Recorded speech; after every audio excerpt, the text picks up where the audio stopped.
Neverending Chain by Dragon Translator. Chapter 107. Meanwhile, Stoic looked over at Sharpshot as the terror hopped down from Hiccup's loft. Stoic smiled softly. Sharpshot looked gloomy. Stoic knew why. It was why he felt an ache within his own soul. Sharpshot, Stoic said, causing the small dragon to jerk slightly. come here. Sit with me a bit, lad. Sharpshot walked over to where Stoic sat in his chair, a plate of Edith's honey mush on the table before him. Stoic smiled and patted the table. On up here, lad. Sharpshot's wings flared, and the terror fluttered upon the table, away from Stoic's food. Stoic looked up as the two changelings that stayed to help guard the island stuck their heads over the edge of the lost. "We shall go for patrol," the female said. Aye. When you return, meet me in the Great Hall. You know where that be? I do, the male said.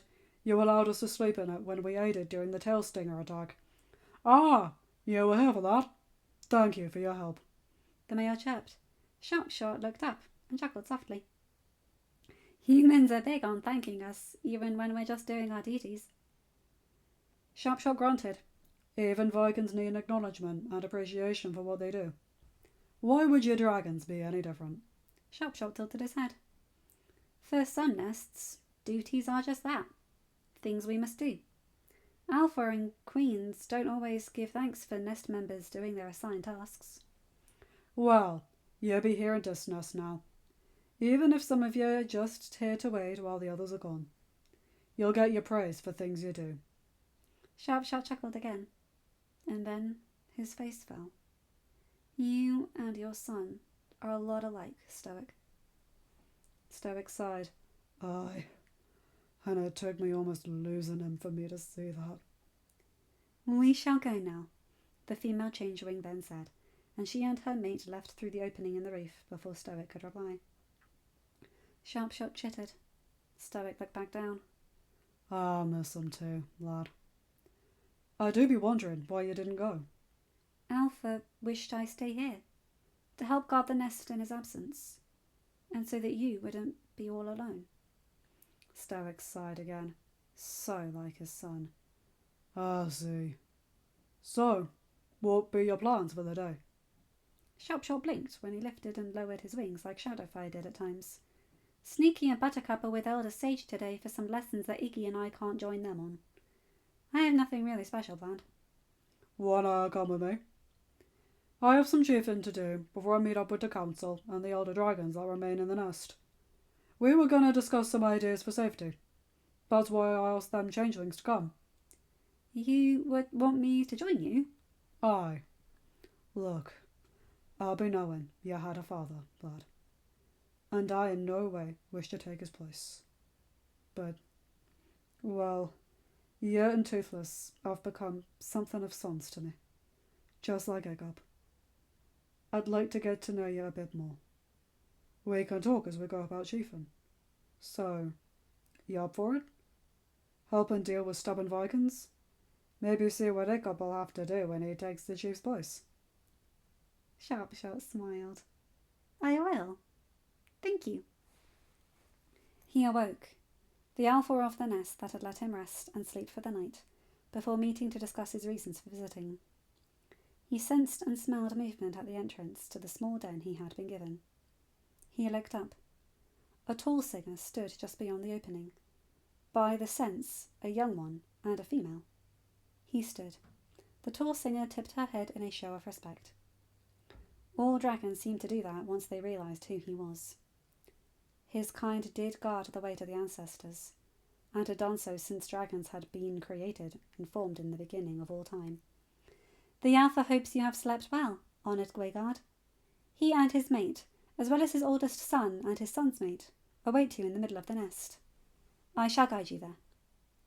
He did not speak. She would not be able to hear his words.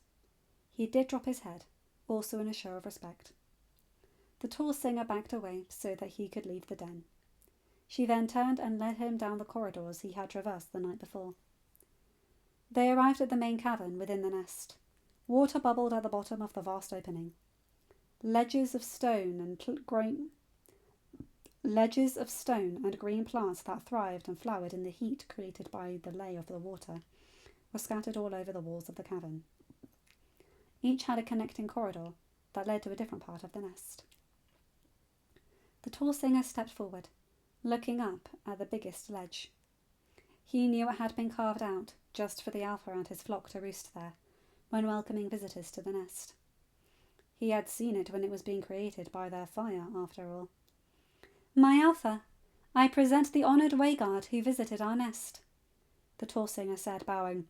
"Thank you," the male windshrieker said, looking down. The tall singer bowed, wings spread, and then stepped back so that he could step forward. He tipped his head. He did not give the wing spread bow. The male was a friend for a long time, but just a friend. All Wayguards would only bow to one alpha. That had been something all dragons, even those massive alphas in the days of chaos, knew. It did not stop them from trying to be that one alpha and wreak death and destruction that felt it was to this day, though. "Welcome, honoured friend," the male windshrieker said. "You have not visited this nest in many seasons. May I know the reason for this visit?" He stared up at the alpha flock of the nest, remembering when the female, who now had the dragons bowing to him, had played around the paws of his father. He even remembered when that father played while his father conducted nest business. This nest thrived, and he was pleased to know that. Just as he was pleased to know it would make history once more. He spoke and saw all 4 windshriekers lift their sensing lobes. "He comes. I must show him the way." "Ships be ready, Chief," Alvin grunted, standing up from his chair. "We sail by the moon, boys," he called to everyone in the cave. "Make for the North Bay. Be too far for watches to reach Berg proper, for we be upon the island by force. Head straight for the village. We take it while the dragons be gone, and the Berkians be sleeping. Kill none. Target be the lad.